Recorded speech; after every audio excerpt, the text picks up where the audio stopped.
Hello everyone, इस lecture में हम डिस्कस करेंगे, ये हमारा दूसरा चैनल है विज़न सीजीएल के नाम से, जीके कैफ़े का ही।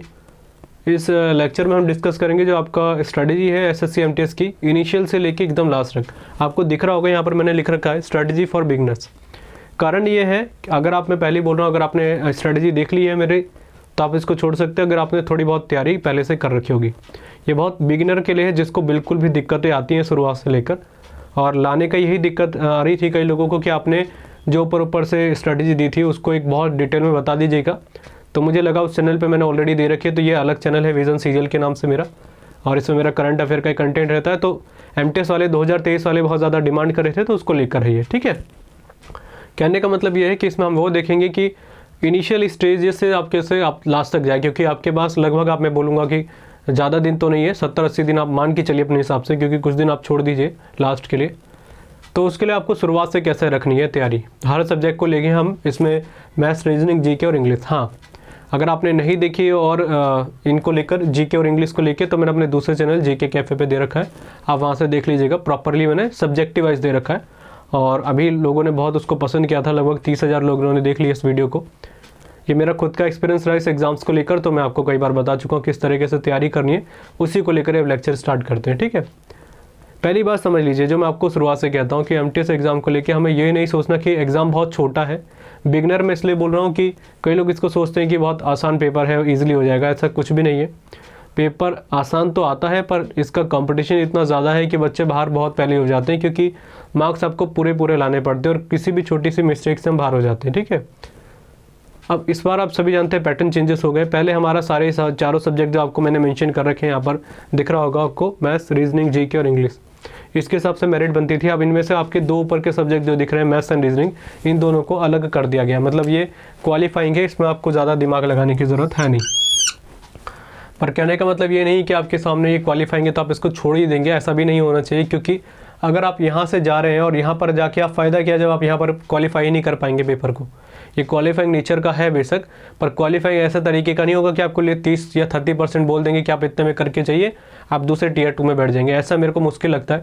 हो सकता है इसकी सेक्शनल वाइज कट ऑफ लग जाए कि एक कुछ नंबर जो आपके जो बच्चे हैं उन नंबर्स बच्चों को ऊपर रख दिया जाए और उनको फिर जैसे मान के चलिए 1.5 लाख बच्चे चुनने हैं तो ऊपर से जितने बच्चे होंगे उनको रख लिया, बाकी उन लोगों को टीयर 2 के लिए भेज दिया। टीयर 2 के हिसाब से मैं समझता हूँ इसको। पर कहने का मतलब इन दोनों को आप नेगलेक्ट नहीं कर सकते, इग्नोर नहीं कर सकते, इस पर थोड़ा वर्क आपको करने की ज़रूरत पड़ेगी।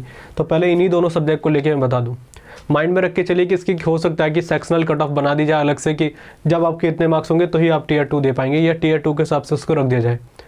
अभी कुछ क्लियरिटी नहीं थी नोटिफिकेशन में, इस हिसाब से मैं आपको बता रहा हूँ। पर अपने हिसाब से आप हर नेगेटिव पहलू के लिए तैयार रखें। अगर आपके सामने बहुत ज़्यादा से ज़्यादा वर्स्ट कंडीशन आ जाएगी फिर भी आप प्रिपेयर रहेंगे। ठीक है, मैं मैथ्स एंड रीजनिंग के बारे में बता दूं। देखिए, मैथ्स एंड रीजनिंग का मैं आपको बताऊं तो बहुत सिंपल सा पूछा जाता है इसमें। मैथ्स आपकी पूछी जाती है अरिथमेटिक, ये बिगनर के लिए है इसलिए मैं आपको बहुत अच्छे से बता रहा हूँ, नहीं तो मैं इतना बताता भी नहीं आपको। ये अरिथमेटिक का है, इसमें एडवांस मैथ्स बिल्कुल नहीं आती, एडवांस मैथ्स बिल्कुल भी नहीं आती, तो आपको इसमें ज़्यादा सिरदर्दी करनी नहीं है। हाँ, पर आपको इसमें से आपको ये चीज़ याद रखनी है कि अरिथमेटिक में से आपको मेंसुरेशन पे सबसे ज़्यादा वर्क करना है। 2 सब्जेक्ट आपको ध्यान रखने हैं, मेंसुरेशन और दूसरा नंबर सिस्टम।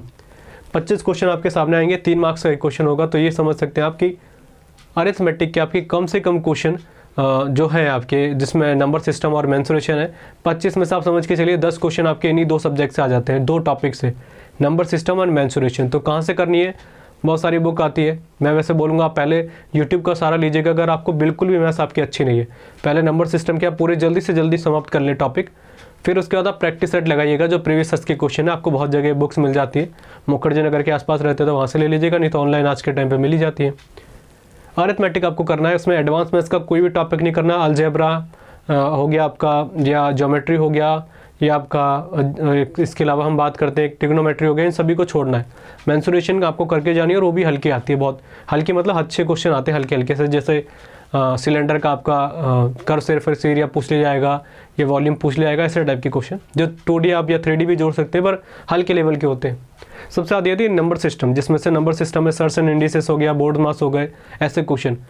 तो आपको पहले यूट्यूब का सहारा ले लीजिएगा, वीडियोस देख लीजिएगा। जैसे आपको नंबर सिस्टम पहले पूरे लेक्चर देख लीजिए जहाँ पर आपको मिल रहे हैं, अच्छे से लग रहे हैं, जहाँ पर अच्छा टीचर दे रहे हैं, उसको पढ़ने के बाद आप प्रीवियस ईयर्स की कोई भी बुक उठा लीजिए, उसको लगाइए, आपकी आधे ज़्यादा प्रॉब्लम सॉल्व हो जाएगी। तो अरिथमेटिक ज़्यादा दिक्कत करता नहीं, इसलिए ज़्यादा हर्डल हमारे लिए मैथ्स है ही नहीं यहाँ पर एमटीएस के एग्ज़ाम में।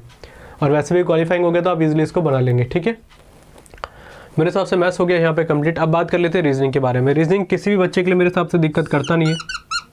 रीजनिंग के लिए आपको 2-4 टॉपिक होते हैं, जैसे सेटिंग अरेंजमेंट हो गया, सिलॉग हो गया, कैलेंडर हो गया, ब्लड रिलेशन हो गया, डायरेक्शन हो गया। इनकी थोड़ी बहुत ट्रिक्स आपको समझनी चाहिए, बस वहीं से काम आ जाता है।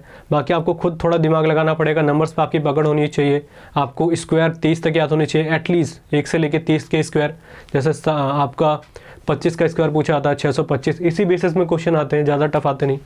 तो रीजनिंग आप यहाँ से कर लेंगे। ठीक है, रीजनिंग के लिए आपको नंबर सिस्टम और नंबर सीरीज, और दूसरा हो जाता है आपका अल्फ़ाबेटिकल ऑर्डर, जैसे कोडिंग डिकोडिंग, वो टाइप के क्वेश्चन आपके 25 में से इन दोनों को मिला के 12 से 13 क्वेश्चन वहीं से बनते हैं।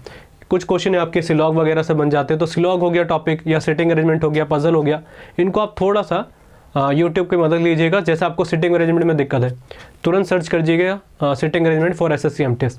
आपको बहुत सारे टीचर मिल जाएंगे जो आपको कंटेंट दे रहे हैं। आपको किसी भी एक को देखना जो आपको ज़्यादा अच्छा लग रहा है, 2-3 लेक्चर पहले देख लीजिएगा हर टीचर के हल्का हल्का। उसके बाद आपको रीजनिंग पे जाना है और वहाँ से आपका सारा काम हो जाएगा। इसमें मेरे को ऐसे खास बताने वाली बात है नहीं, हर कोई बच्चा रीजनिंग ईजिली कर लेता है। ठीक है, इसको कर लिया, अब इसमें ज़्यादा दिमाग लगाना नहीं। इसके बाद आपका आ जाता है जो है सबसे ज़रूरी सब्जेक्ट हो जाता है हमारा जीके। ठीक है, जीके के आप सभी जानते हैं कंटेंट कौन से होते हैं, करंट अफेयर होता है, स्टैटिक जीके। तो इन सभी को मैं यहाँ पे लिख ही देता हूँ जिससे दिक्कतें कम हो। पहला टॉपिक है जो हमारा वो होता है हमारा करंट अफेयर। ठीक है, दूसरा हमारा हो जाता है स्टैटिक जीके। अब इसको लेकर भी बहुत सारी डिबेट चल रही है। डिबेट मतलब पूछा जा रहा है करंट अफेयर तो इस बार आएगा नहीं।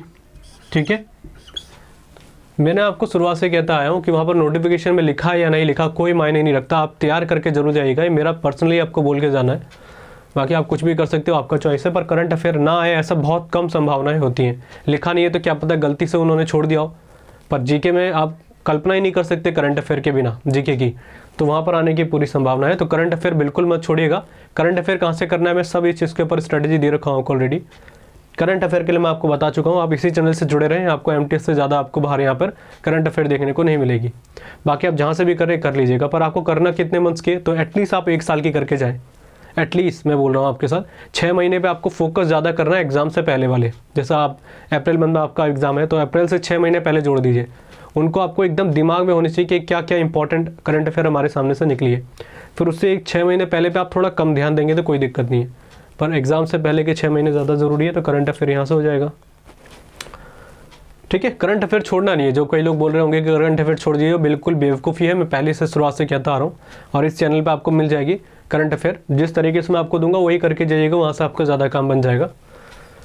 ठीक है, स्टैटिक जीके की बात कर लेते हैं। स्टैटिक जीके में कुछ खास बोलूँगा नहीं, आप मेरे एप्लीकेशन से जुड़ सकते हैं अगर आपके पास आप अफोर्ड कर सकते हैं तो।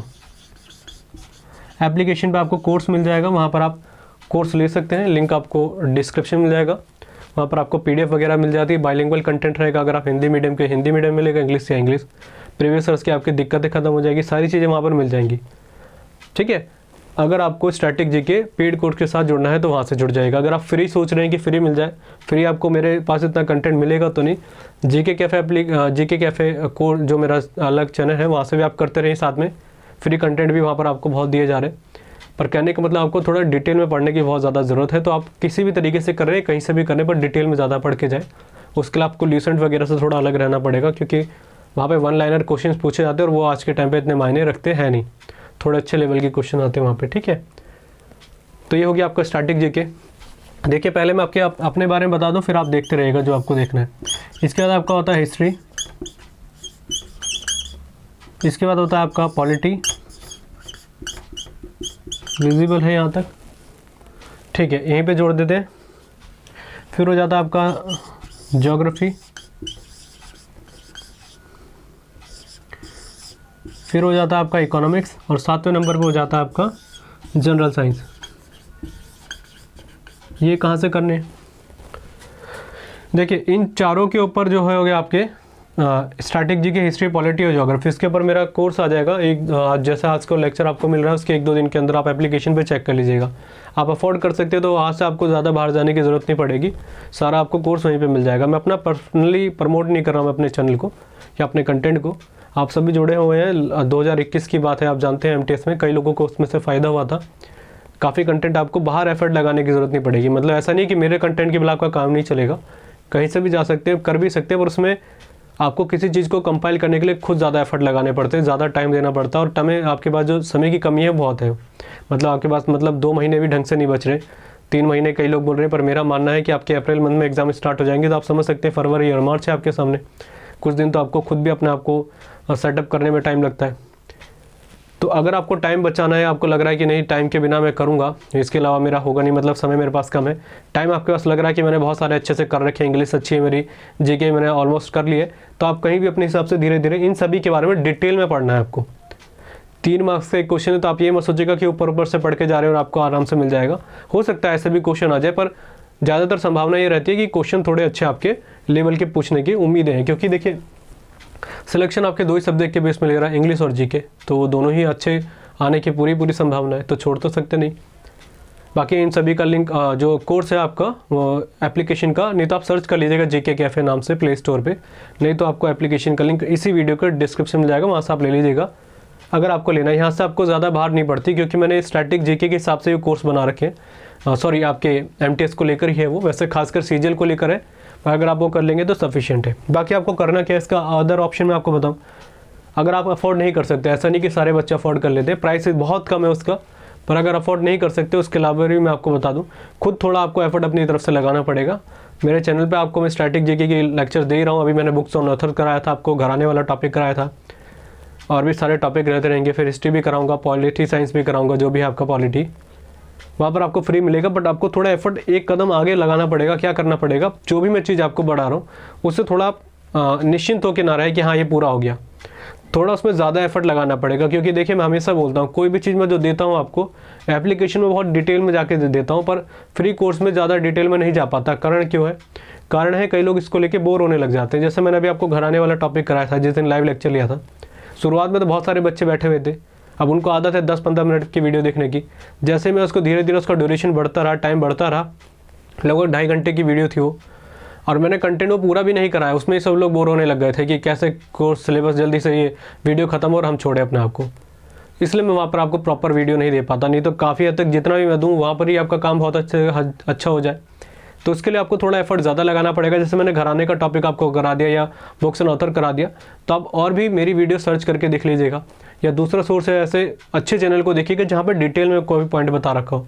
कोई लेक्चर कम से कम 1 घंटे का तो होना ही चाहिए, वही टीचर आपके लिए वैल्यूबल होता है। आपको जो टीचर कोई बोल रहा है कि 10 मिनट में 15 मिनट में एक टॉपिक खत्म करा रहे हैं, तो वो तो अपना व्यूज़ के चक्कर में फंसा रहे हैं आपको, तो उसमें नहीं जाना आपको। किसी भी टॉपिक को करने के लिए, चाहे स्टैटिक जीके हो, चाहे हिस्ट्री हो, चाहे पॉलिटी हो, कोई भी हो, उस टॉपिक को कम से कम 1.5 घंटा लगता है, एक मिनिमम मैं बता रहा हूँ टॉपिक को ख़त्म करने में।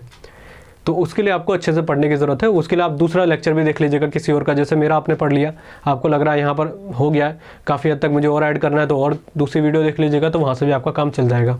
इसमें थोड़ा एफर्ट ज़्यादा देना पड़ता है, नोट्स ज़्यादा बनाने पड़ते हैं, समय की ज़्यादा खपत होती है, इसलिए मैंने आपको बोला था। ठीक है, ये सारे टॉपिक ऐसे ही करने, कहने का मतलब है इन सभी को डिटेल में पढ़ना है। डिटेल कैसे, सब चीज़ मैंने आपको पहले से बता रखी है, नहीं तो आप मेरे एप्लीकेशन दूसरे चैनल पे जाके देख लीजिएगा, नहीं तो GK strategy for SSC MTS 2023 by GK cafe आप देख लीजिएगा, वहाँ पर आपको मिल जाएगा। ठीक है, बाकी साइंस है, देखिए साइंस बहुत कम आती है, आपके पास एक बुक रख लीजिएगा क्योंकि बहुत ज़रूरी है प्रीवियस ईयर्स के लिए, वो है आपकी घटना चक्र। यहाँ पर मैं लिख देता हूँ,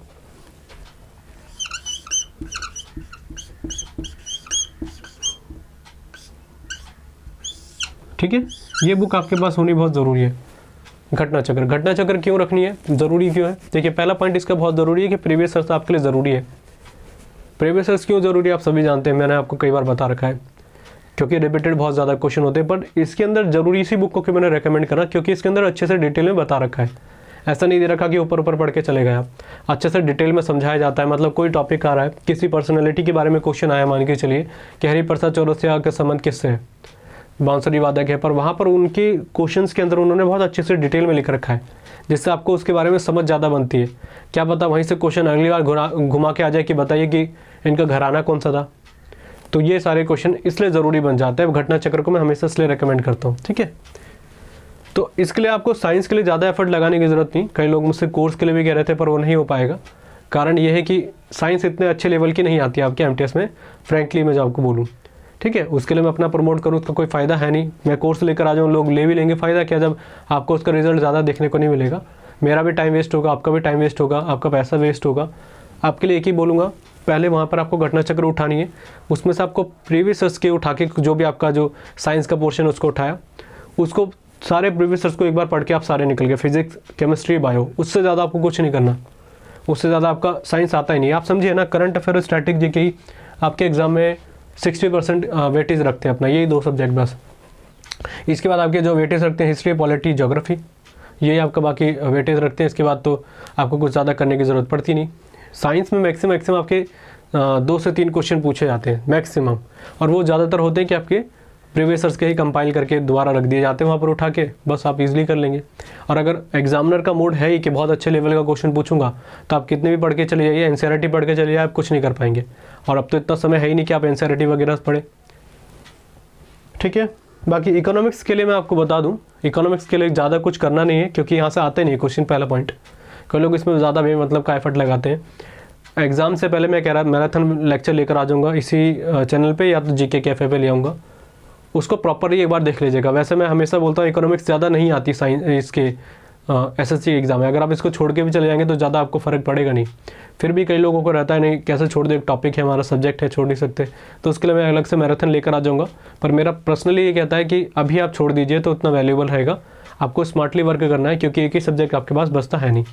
तो कहने मतलब आपको जीके में आपको मेरे चैनल से ज़्यादा जाने की ज़रूरत नहीं पड़ेगी, यहाँ से आपका काम चल जाएगा। बाकी आप कहीं से भी पढ़ते हैं, जीके आपको जिस टीचर की अच्छी लगती है वहाँ से पढ़े, पर अपना एफर्ट भी थोड़ा बहुत लगा के रखिएगा, पूरा डिपेंड टीचर पे नहीं होना, नहीं तो फंस जाते कई बार, ठीक है। इसके बाद है जो हमारा अगला सब्जेक्ट है इंग्लिश। इंग्लिश को लेकर मैं शुरू से कहता आया हूँ, यहाँ पे दिख रहा होगा, ठीक है। इंग्लिश 3 चीज़ों में जुड़ी होती है। सबसे पहला होता है हमारा वोकैब्स, दूसरा होता है हमारा ग्रामर, और इसी में तीसरा होता है हमारा रीडिंग।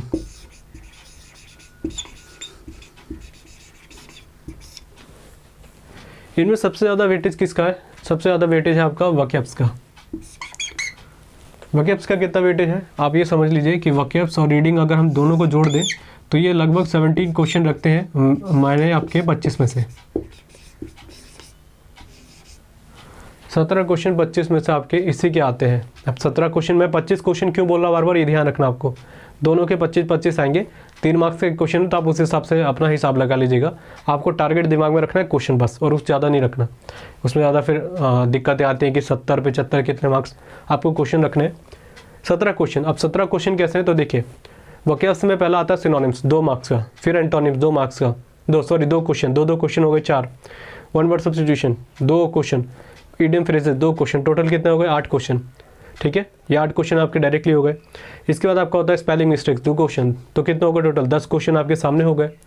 और एक और आपका टॉपिक होता है जिसको कहते हैं कि जंबल वर्ड्स भी आप इसमें जोड़ सकते हैं, क्योंकि जंबल वर्ड्स मेरा मानना है कि एक तरीके से रीडिंग पार्ट ही होता है। और रीडिंग से इसको मैंने क्यों जोड़ा है, रीडिंग से मैंने इसलिए इसको जोड़ा है क्योंकि रीडिंग पार्ट अगर आपका तभी अच्छा होगा अगर आपकी वोकैब्स अच्छी है। तो वोकैब जितनी अच्छी करेंगे उतना रीडिंग अच्छी होगी, ठीक है। तो अब मैं एग्जांपल भी समझाऊं, जैसे अगर आपके सामने कोई मैं लाइन रख रहा हूँ, उसके सामने 1-2 अच्छे वर्ड मैंने रख दिए वोकैब्स के, अगर आपको उन वर्ड्स का मीनिंग ही नहीं पता तो आप कैसे कर लेंगे। और दूसरा कारण ये भी होता है कि आपके सामने क्लॉज टेस्ट आते हैं या पैसेज आते हैं, तो उसमें कई बार 5 क्वेश्चन जो आते हैं, 5 में से 2 से 3 क्वेश्चन ऐसे कई बार होते हैं कि 2 क्वेश्चन डायरेक्टली सिनोनिम्स के बेस में आ जाता है कि बताइए इसके जैसा वर्ड सिमिलर कैसा है।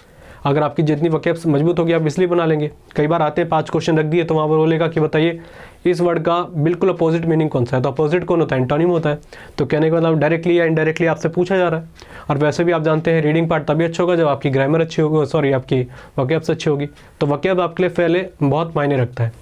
कई लोग बोल रहे थे इसके ऊपर आप कोर्स लेकर आए, कोर्स मेरा पॉसिबल हो नहीं पाएगा, समय की कमी है, क्योंकि पॉलिटी भी कराना है, ज्योग्राफी भी मैं कोर्स लेकर आया हूँ, हिस्ट्री आपका आधा ही पढ़ा हुआ है, तो वहाँ पर समय लगता है। फिर दूसरी बात कोर्स में फ्री कोर्स में आपको लेके चल ही रहा हूँ, वहाँ पर कई क्लासेस दे रहा हूँ चैनल पे, तो पॉसिबल होगा नहीं। हाँ, 1-2 लेक्चर मैं आपको लेकर आ जाऊँगा लगभग लास्ट के 5 साल के MTS के, जिसमें आपकी वोकैब्स आई हैं। वोकैब्स आपको ओनली वो ही करनी है जो MTS के एग्जाम में पूछी जा चुकी है। एक लेवल और बढ़ाना है तो CGL और CHSL के ओनली प्री के क्वेश्चन उठाने, आपको मेंस में नहीं जाना। कई लोग मेंस के भी वोकैब्स उठाते हैं, मेंस में कई लोग बोलते हैं सींग थोड़ी लगे क्वेश्चंस में, वो बात ठीक है, पर मेंस में एक कदम आगे जाके आपकी थोड़ी सी वोकैब्स का लेवल हो जाता है। तो इसलिए मैं हमेशा बोलता हूँ थोड़ा मेंस वाली वोकैब को छोड़ दें। तो आपको करना कहाँ से, आप कोई भी बुक ले सकते हैं, मेरा मानना है वोकैब्स के लिए बहुत सारी बुक्स है, पर एक बुक आपके पास होना बहुत ज़रूरी है जिसका नाम है एमबी पब्लिकेशन।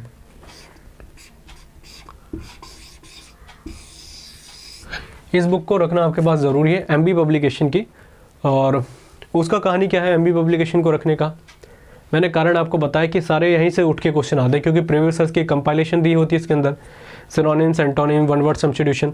आपके टारगेट पहले एमटीएस के पेपर खत्म करने के होने चाहिए, फिर उसके बाद तुरंत आप गए सीएचएसएल के पेपर खत्म करिए, फिर उसके बाद जाइए सीजीएल पे। एक सीढ़ी आपको आगे बढ़ना है। इसके लिए आपको इससे ज़्यादा बुक कोई अच्छी लगती नहीं। मेरा मानना है कि वन वर्ड सब्स्टिट्यूशन और ईडियम फ्रेजेस इसमें इनिशियल स्टेजेस में दे रखे हैं, पर मैं फिर भी आपको बोलता हूँ कि वन वर्ड और ईडियम फ्रेजेस आपको एमटीएस वाले ज़्यादा फोकस रखने हैं, क्योंकि इतने अच्छे लेवल की कभी नहीं आती। क्योंकि मेंस में आप देखेंगे तो बहुत अच्छे लेवल के ईडियम्स आते हैं, वन वर्ड आते हैं, पर एमटीएस में मैंने आज तक कभी नहीं देखा। मैं लास्ट के 5 साल के पेपर देख रखे हैं मैंने, बहुत हल्के लेवल के ईडियम आते हैं और वन वर्ड आते हैं जिसमें आप बहुत ईजिली पढ़ लेंगे, पर उसके लिए आपको प्रैक्टिस की ज़रूरत पड़ती है। तो मैं आपको प्रोवाइड करा दूंगा दूसरे चैनल पे, अपने जीके कैफ़े पे, या तो यहीं पे दे दूंगा आपको, ठीक है। नहीं तो आपको बोलूँगा पहला आपको प्रायोरिटी रखनी है एमटीएस की जितनी हुए 2016, 2019, 2020 और 2021, इनके तो आपको पेपर अपने हाथ में कहीं से भी लेकर आइए, उसको कर लीजिए सॉल्व पूरी तरीके से। एक एक वक़्या आपके दिमाग में सेट होनी चाहिए, एक एक ईडियम्स होनी चाहिए। आप ये उम्मीद लगाइए कि 80 से 90% वही रिपीट कर जाएंगी, बच्चे 10 या 12% तो आपको खुद थोड़ा बहुत एफर्ट लगाना पड़ेगा, जैसे सीएचएसएल के पेपर लगाए, वहाँ से आपका काम बन जाता है। तो एक ही बुक आपके लिए काम कर जाएगी। रीडिंग के लिए एक ही चीज़ बोलूँगा, न्यूज़पेपर जितना हो सके आप एक दिन में 30 मिनट आप कम से कम पढ़ के जाएँ, 1-1.5 महीने में इंप्रूवमेंट आ जाएगी। जैसे आदत बन जाएगी तो आप इजीली न्यूज़पेपर को कर लेंगे। इसका कोई शॉर्टकट होता नहीं, या कोई आपको ऐसी बुक में रेकमेंड कर नहीं सकता कि उसी से हो जाएगा। खुद मैंने बहुत ज़्यादा टाइम लगाया था तब अच्छी हुई थी, तो इसके लिए आपको एटलीस्ट 1 से 1.5 महीना तो चाहिए, और इतना टाइम है आप इजीली बना लेंगे, ठीक है। रीडिंग पार्ट के लिए और कोई शॉर्टकट है ही नहीं, न्यूज़पेपर के अलावा कुछ मत लगाइएगा। कई लोग बोलेंगे नॉवेल भी कर लीजिए, तो नॉवेल भी आप कर सकते हैं, पर नॉवेल में बहुत स्टोरी जो होती है वो बहुत इजीली आप बना लेते हैं, क्योंकि हमने आधी स्टोरी तो पढ़ी होती है ज़्यादातर, जो 9-10th की बुक की होती है। हमारा माइंड पहले से प्रिपेयर रहता है कि इसका मीनिंग क्या होगा। तो आपको उस जगह की रीडिंग करनी जहाँ पर आपको खुद थोड़ा दिमाग लगाने पड़े कि लाइन में क्या क्या लिखा है, क्योंकि आपकी थोड़ी रिविज़न भी हो जाए वोकैब्स के हिसाब से। इसके बाद आपका ग्रामर के लिए 1-2 बुक बोलता हूँ मैं। पहली है प्लेन टू पैरामाउंट, उससे आप पहले ग्रामर के सारे रूल पढ़ लीजिए। टारगेट लगाइए कि एक दिन में 2 चैप्टर कर रहे हैं या एक दिन में 1 चैप्टर कर रहे हैं, सारे चैप्टर खत्म करें। Adverb, noun, pronoun, active voice, passive voice जो होते हैं आपके, नरेशंस होते हैं, उनको कर लिया। उसके बाद तुरंत आपको उस रूल्स को कंप्लीट करने के बाद, जैसे आपकी खत्म हो गई वो plane to Paramount, rules complete हुए, तुरंत जाना है। उसके बाद आपकी एक बुक आती है मिरर ऑफ कॉमन एरर, उसको करिए। एग्ज़ाम से पहले चाहे कितने भी होते हैं क्वेश्चंस आपके सामने, आधी बुक ही होती है, उसको कर लीजिए, काम खत्म। उससे ज़्यादा आपको कोई बुक पे ज़रूरत पड़ेगी नहीं। तो यहाँ पर आपका ग्रामर भी खत्म, राइट। तो समझ में आ गई होगी मैंने क्या क्या बोला है। रीडिंग, वोकैब्स एंड ग्रामर यहीं पर कर लेंगे, मोर देन सफिशिएंट है, इससे ज़्यादा आपको करने की ज़रूरत पड़ती नहीं है। तो मैंने आपको ओवरऑल पूरी स्ट्रैटेजी बता दी। बहुत बिगिनर के लिए मैंने बताया था कि कई लोग स्टार्टिंग इनिशियल स्टेजेस से करते हैं और उनको खुद ही याद नहीं रहता क्या क्या करना है, तो जिससे आपको कोई दिक्कतें आएंगी नहीं। ये स्ट्रेटजी फॉलो करिए। मेरा मानना है कि अगर इस तरीके से भी करते तो इसलिए आपके बहुत मार्क्स अच्छे आ जाएंगे एमटीएस के एग्ज़ाम में। और इतना ज़्यादा प्रेडिक्टेबल भी नहीं है इस बार कि कितने मार्क्स बनते हैं, क्योंकि जीके और इंग्लिश दोनों ऐसे सब्जेक्ट माने जाते हैं जो एक तरीके से आपको बहुत ज़्यादा दिक्कत क्रिएट करते हैं, ठीक है। तो मुझे नहीं लगता कि मुझे कोई टॉपिक ऐसा छोड़ा है जो आपको यहाँ पर दिक्कत करे, ठीक है। सारे मैंने चीज़ें आपको बता दी। तो बस हाँ, बाकी आप फ्री कंटेंट के लिए मैं आपको लेक्चर्स देता रहूँगा जितना हो सकता है मेरे से। मैं डेली क्लासेस लेकर आ ही रहा हूँ जीके कैफ़े चैनल पे। करंट अफेयर यहाँ पर आपको मिल ही जाएगी, बस इससे ज़्यादा आपको थोड़ा बहुत एफर्ट खुद लगाना है, जितना हो सकते हैं प्रीवियस पे ज़्यादा वर्क करें, बहुत ज़्यादा वैल्यूबल रहेगा आपके लिए, ठीक है। तो आज के लेक्चर करते हैं। लेक्चर पसंद आया तो लाइक कर सकते हैं, शेयर कर सकते हैं। तो आज के लेक्चर के लिए थैंक यू।